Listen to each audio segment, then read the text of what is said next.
Welcome to today's video. Today we'll be looking at the best time to buy and sell stock, lead code question 121. Today, this is the algorithm we're looking at. Previously, I had put the link to the series we are following, which is the Shane Freshard list of algorithm questions. If you want to follow me with this series, I encourage you to like, share, and subscribe. I believe this will be of help to those who want to write interview and those who want to just sharpen their minds. It's going to be beneficial to us all. So let's go to our outline for today. So you are given an array prices. So the name of the array is prices, where price at index I is the price of given stock on a particular on the ith day. So you want to maximize your profit by choosing a single day, buy one stock, and choosing a different day in the future to sell that stock. But to return the maximum profit you can achieve from this transaction, if you cannot achieve any profit, we have to return zero. So let's look at the example. So we're given 715364 as an example, and the maximum profit we can make is between 1 and 6 days here. Because I mean 1 and buying it at 1 and selling it at 6, that would be 6 minus 1, that is 5. That is basically the explanation we have here. Here we have 7 6, so there is no, it's always descending. So there is no, if you buy it on this day and try selling it here, you're making a loss. If you buy it on this day and sell it, it's still a loss. So you can't make a profit on this one. So that's why they return 0. And the constraint, okay, the length is 10,000 and the price, so the length is I think 100,000. Then the higher maximum value we can have for the price is 10,000. Okay, so let's look at how we can go about solving this algorithm. So we have prices. So prices is 7 1 5. I need to check again, sorry. 5, okay, 3 5 3 6 and 4, and we have to find the day we have the maximum. So we know that the maximum day is between 1 and 6, right? But how do we get to a point where we can solve this? So one, we could use brute force. Brute force is that we start from 7 and look for from 7 we look. So for example, we pick 7, and from 7 we move from 1 4 and see is there any day from 1 to from this index to this point where we have something more than 7. So for example, there is none, so there was no profit with 7 here.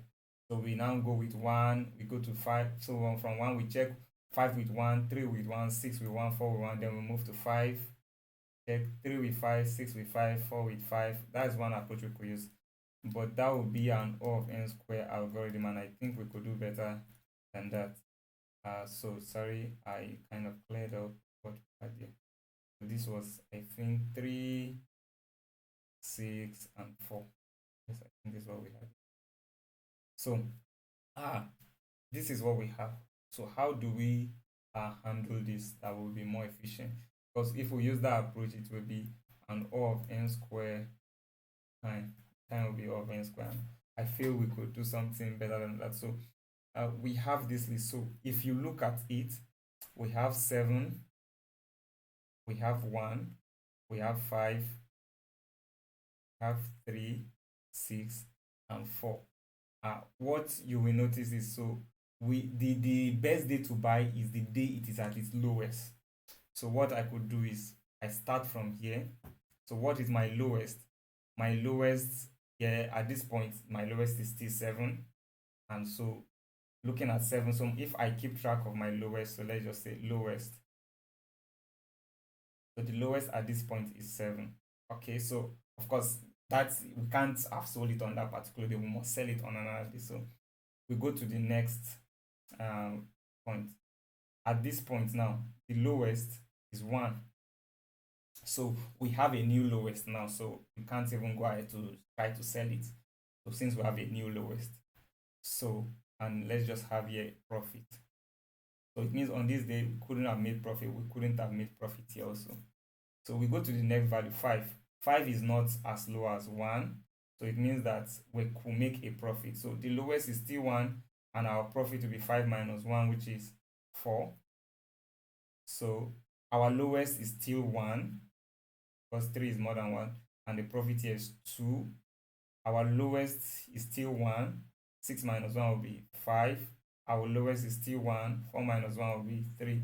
And then we know the maximum profit we made was 5. So this is one approach we could use. And I feel this is better because this is just going to be, in terms of time, we only have to go through this only once. From 7, we just walk all the way to 4 once. So that gives us an O of 1, O of n, and time complexity. So this is the approach we'll be using to solve this algorithm. I hope it was clear. And in terms of time, in terms of space complexity, we could do it such that we just use a single time complexity. So instead of doing it such that we are putting this into like an array, we could just be always checking for what the maximum is. So we could just have something that checks for maximum profit. And then at this point, maximum profit is 4, 0. The maximum is 4. Our maximum profit here will still be 4. Our maximum profit here becomes 5. And our maximum profit, so we could just keep track of the maximum profit. And then we know that whatever we have at the end of the day, maximum profit, that would be, for example, here 5. So let's go ahead to see how we could put this together. So remember, we have our lowest. So let's just have something like lowest, and let it be, so at the beginning, of course, it's going to be the very first item we have. Also, we have our max profit. So let's just keep that in check also. So, and then let's just have our max profit returned at the end of this. So here, I know that, so I know since we have the lowest at the beginning, so I could just start from index of 1 all the way to the length of the price. So, what we were doing was, if, for example, if the price at that particular place, if it is, for example, let's go back to the board. So for example, we are here when 1 is less than, so we are at 1 now.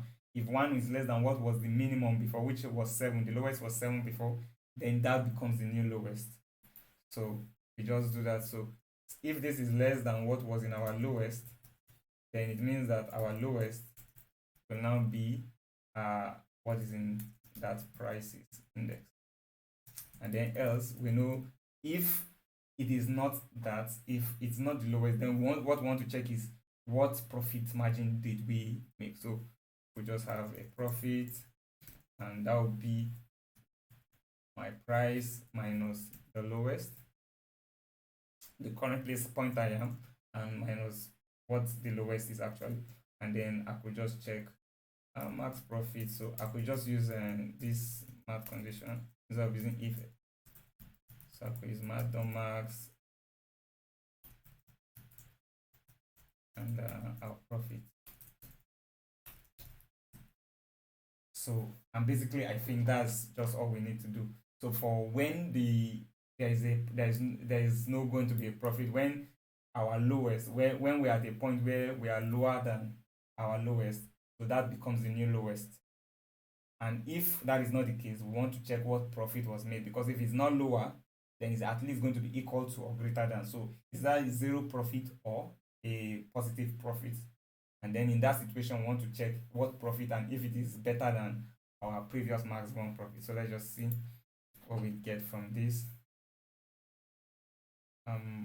Okay, so it passed it, but I'm just looking at this again and I see that I could make this a little simpler. I think I don't need to have the next else, just to make it a little cleaner. I don't think I need this else. I also don't think I need this, since basically what I'm just doing here is I'm checking if it's lowest and then I'm making it smaller. So what I could do instead is to just do that my lowest is going to be math.min. So the minimum between the lowest and my prices at that index. So basically that's what I want. So if the price is lower than lowest, that will become the new lowest. And if my lowest is still the lowest, then so I could just take care of this, and we should still have the same output. Let's see. Running. Okay, and we still have the same. So let's submit and see what we have here. Hopefully it passed. Yes, it does pass, and that's how we can solve this algorithm. uh, Pretty straightforward if you look at it. I hope this was helpful. If you like this kind of videos, please like, share, and subscribe.